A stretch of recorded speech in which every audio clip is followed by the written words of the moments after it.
ओम नमः शिवाय। ज़्यादा पूजा पाठ करने वाले लोग दुखी क्यों रहते हैं? ये सवाल अक्सर लोगों के द्वारा पूछे जाते हैं, पर कभी भी इसके सैटिस्फाइंग जवाब नहीं मिल पाते हैं। अक्सर लोग इसके जवाब में ये ये बोल देते हैं कि भगवान हमारे कर्म, बुरे कर्म पहले हमसे भुगवा लेते हैं ताकि बाद में हमें सुख प्रदान कर सकें।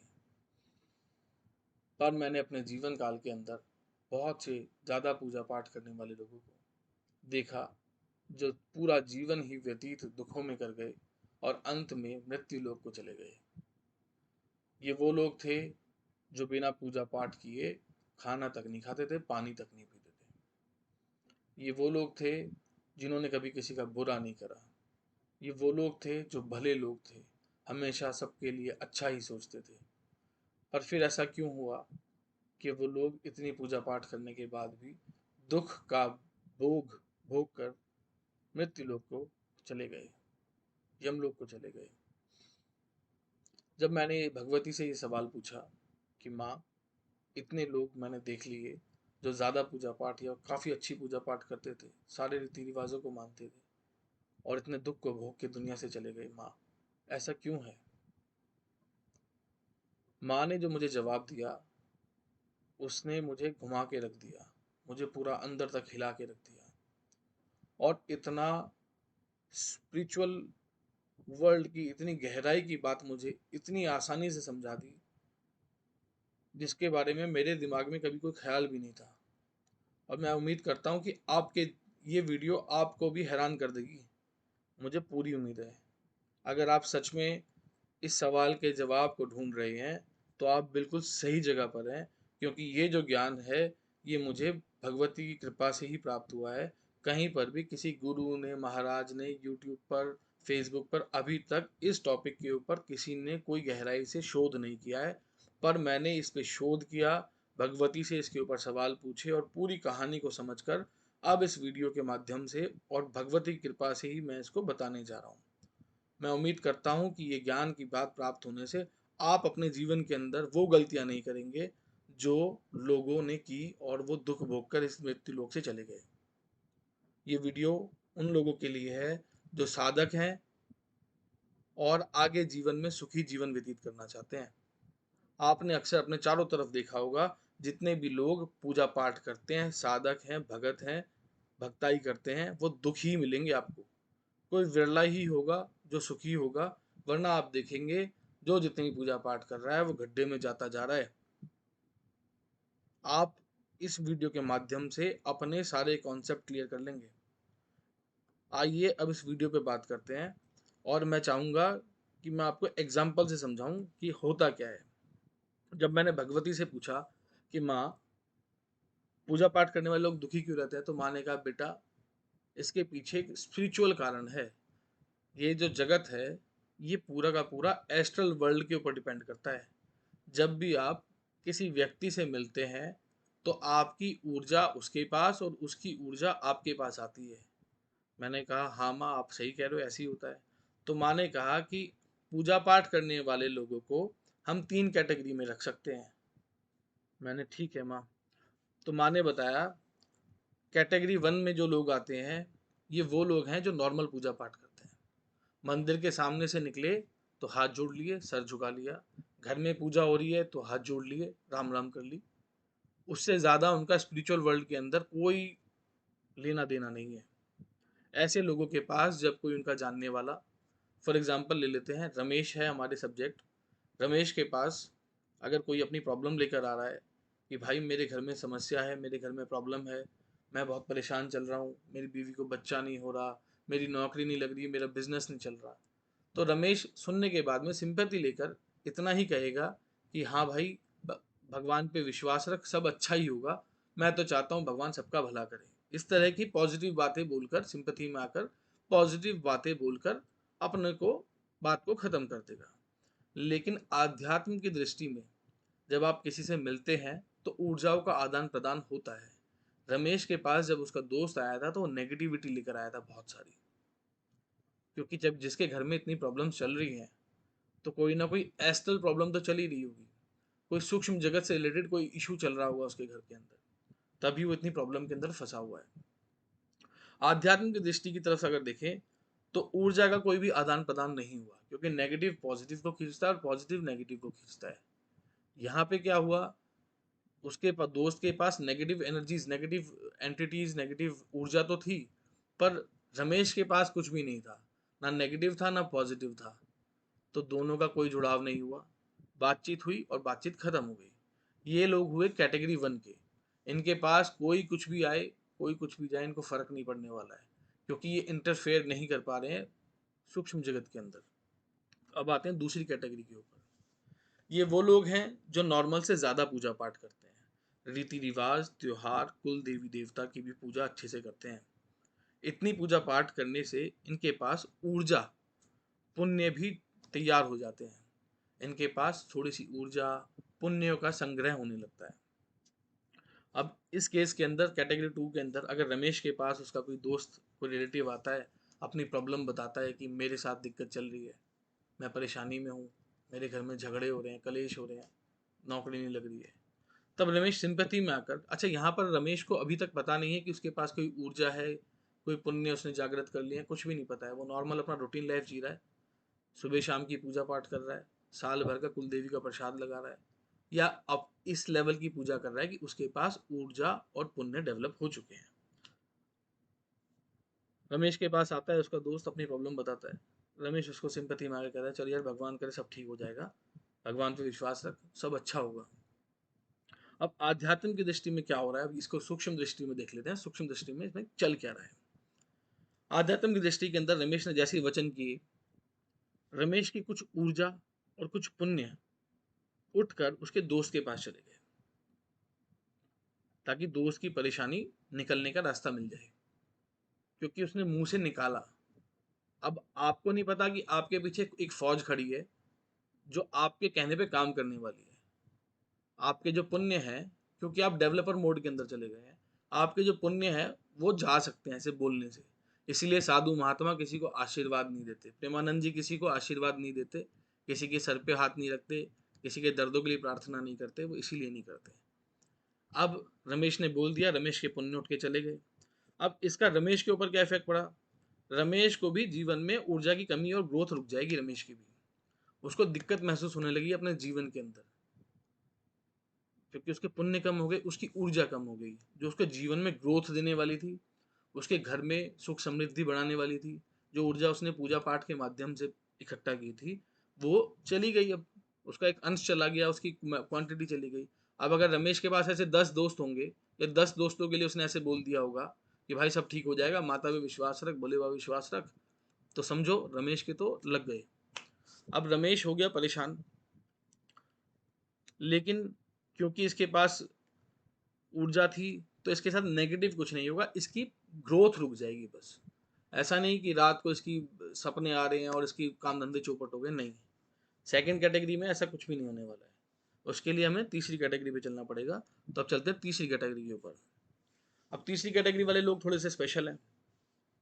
ये वो लोग हैं जो खूब पूजा पाठ करते हैं, कुल देवी देवता पितरों की भी खूब सेवा करते हैं, तीर्थों पर भी जाते हैं, खूब पुण्य करते हैं, और इनको पता है, इनको पता हो या ना हो, इनके ऊपर ईश्वर की कृपा होती है, दूत या गण इनको मिले होते हैं, देवी देवताओं से इनके अच्छे संबंध होते हैं, जो इनके लिए हमेशा तैयार रहते हैं, इनके काम बनाने, इनके काम बनाते हैं।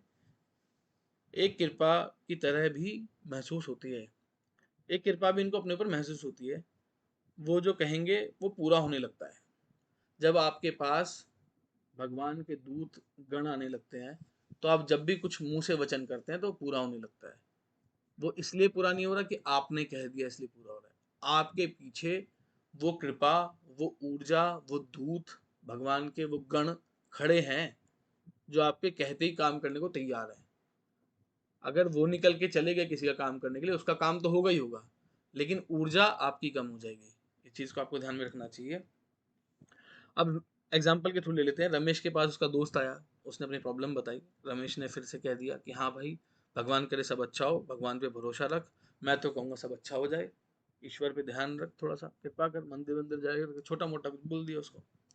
अब आध्यात्म की दृष्टि से जैसे ही रमेश के ये वचन हुए, रमेश की कुछ ऊर्जा पुण्य उठकर दोस्त के पास चले गए। अगर उसके पास गण और दूत हैं तो वो भी चले गए।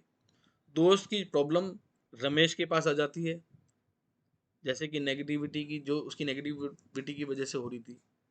दोस्त की परेशानी थी, वो नेगेटिविटी अब रमेश के पकड़ लेगी। रमेश का जवाब रमेश का जीवन अब कष्टों में जाएगा। अगर ऐसे ही कई दोस्त के लिए रमेश ने ऐसे वचन कर दिए तो रमेश मिट्टी में मिल जाएगा और दोस्त जीवन में आगे बढ़ जाएंगे और रमेश उसी गड्ढे में धंसता चला जाएगा। अब इसको समझ लेते हैं हुआ क्या यहाँ पर। जैसे ही रमेश ने प्रार्थना करी या बोल दिया मुझे कि जा तेरा काम हो जाएगा यार, भगवान पे विश्वास रख, अब होगा क्या। जैसे ही रमेश ने बोला तो जो उसका दोस्त है उसकी नेगेटिविटी को वहां से हटना पड़ेगा। अब वो हट के जाएगी कहाँ, वो आएगी रमेश के पास कि मैं तो इसके कर्मों के कारण थी यहाँ पर, इसके कर्म थे, इसने मेरे साथ वैसे जन्म में बुरा करा था कुछ कर, लेकिन अब तूने हटा दिया है तो अब मैं तेरे पीछे हूँ।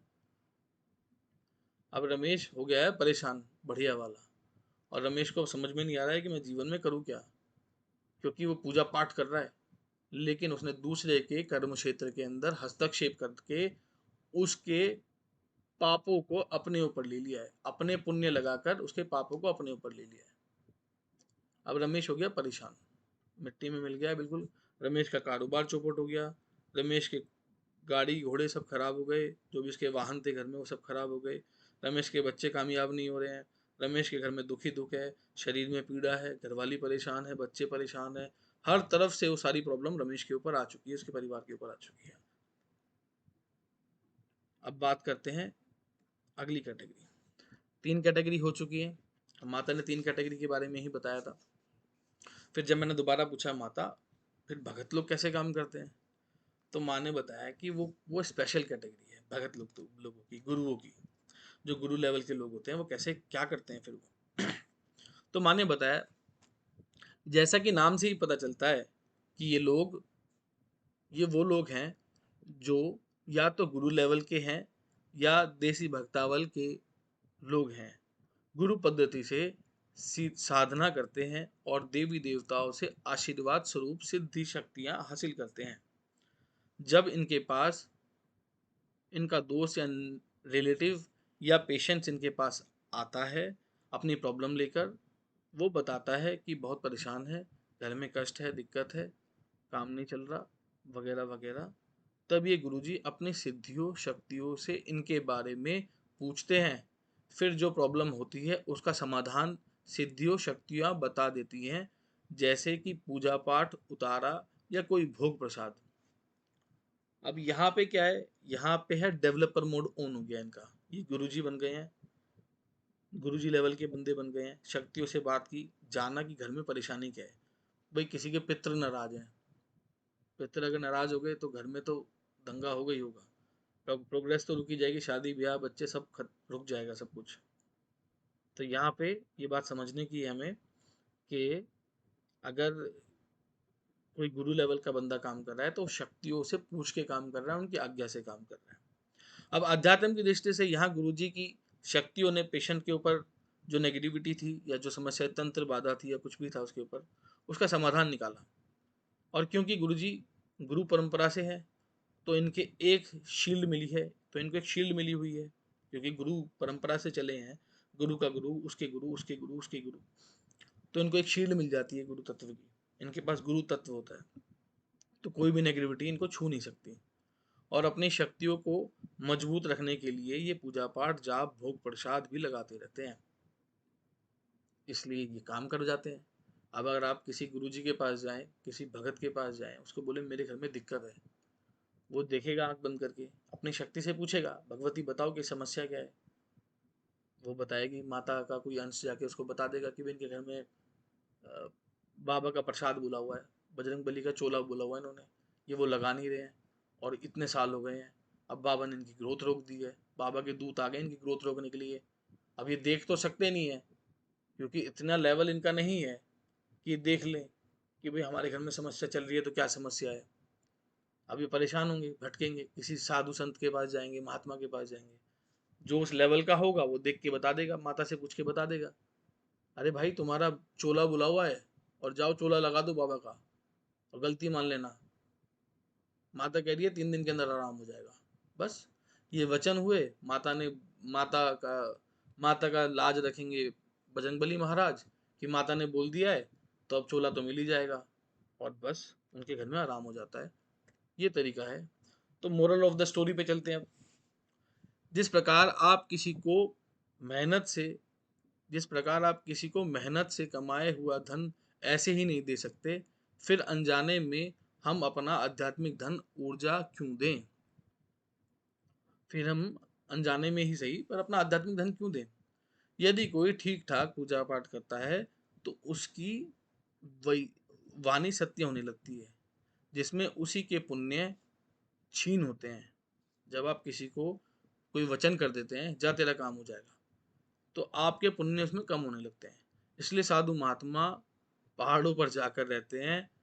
ना लोग मिलेंगे और ना कोई नया काम कर्म बनेगा, ना पुण्यों का नाश होगा।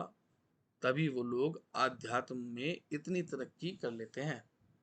आपकी सैलरी तो मिली पर आपने खर्च कुछ भी नहीं किया। साधु महात्मा पहाड़ों में चले जाते हैं पूजा पाठ करने के लिए, अपना ध्यान करने के लिए। वो किसी को आशीर्वाद थोड़ा ना दे रहे हैं, जो ऊर्जा बना रहे हैं उसको संचित कर रहे हैं, उसको संभाल रहे हैं अपने पुण्यों को। प्रेमानंद जी की बात ले लेते हैं। प्रेमानंद जी कहते हैं मेरे आशीर्वाद देने से कुछ नहीं होगा, जबकि उनको पता है यदि वो सिर्फ बोल भर भी दें कि जाओ तुम्हारी कमर का दर्द ठीक हो जाएगा, तो बिल्कुल ठीक हो जाएगा। पर अपना आध्यात्मिक धन ऐसे ही पापियों पर लुटाना के लिए थोड़ी ना होता है। क्या हम संसारिक लोग भिखारी को अपने 1 लाख रुपए ऐसे ही दे देंगे? तो प्रेमानंद जी क्यों अपना आध्यात्मिक धन लुटाएं किसी के ऊपर। यहाँ पे बात समझने वाली ये है, मोरल ऑफ द स्टोरी जो निकल कर आ रहा है वो ये है कि जब आप पूजा पाठ करते हैं तो आपको दृढ़ निश्चय हो जाना चाहिए, अपने शब्दों पे ध्यान रखना चाहिए, आप किसके लिए क्या बोल रहे हैं। अगर आपने किसी के लिए गलत बोल दिया तो शक्तियाँ उसको भी करने के लिए मजबूर हैं आपकी, जो आप पे प्रसन्न होकर शक्ति आई है। तो इसलिए कहा जाता है जब आप साधना के दौर में होते हैं और अपनी प्रगति के दौर में होते हैं, स्टार्टिंग फेज के अंदर होते हैं, तो आपको मौन धारण कर लेना चाहिए। किसी के लिए भी गलत विचारों का उपयोग नहीं करना चाहिए। और जब तक गुरु ना मिल जाए, आप अपने लेवल पे ना पहुंच जाएं, किसी के लिए कोई प्रार्थना, कोई इलाज, कोई जादू टोना मंत्र किसी को ना बताएं अपने मुंह से। अगर आपने अपने मुंह से ऐसे ही बोल दिया ना कि जाओ मिट्टी लेके और लगा लेना ठीक हो जाओगे, तो आपका पुण्य, आपके गण, आपके दूत जाके उसको ठीक कर देंगे, और जो उसकी नेगेटिविटी है वो आपके ऊपर आ जाएगी। इसलिए आज इस यहाँ पर इतना ही, और आशा करता हूँ कि आपको मेरी वीडियो समझ में आई होगी। ये मैंने ही रात को बैठ के बनाई थी sheet, excel sheet, sorry world sheet मैंने बनाई थी, और उम्मीद करता हूँ कि आपको समझ में आई होगी। वीडियो के एंड में भगवान भोलेनाथ और जगत जननी माता की फोटो, इनको प्रणाम करते हैं, और आशा करता हूँ कि आपको ये वीडियो समझ में आई है और आप इस पर ज़रूर अच्छे अच्छे कमेंट करके मेरे को प्रोत्साहित करेंगे। Thank you so much. आपको सादर प्रणाम। जय माता की।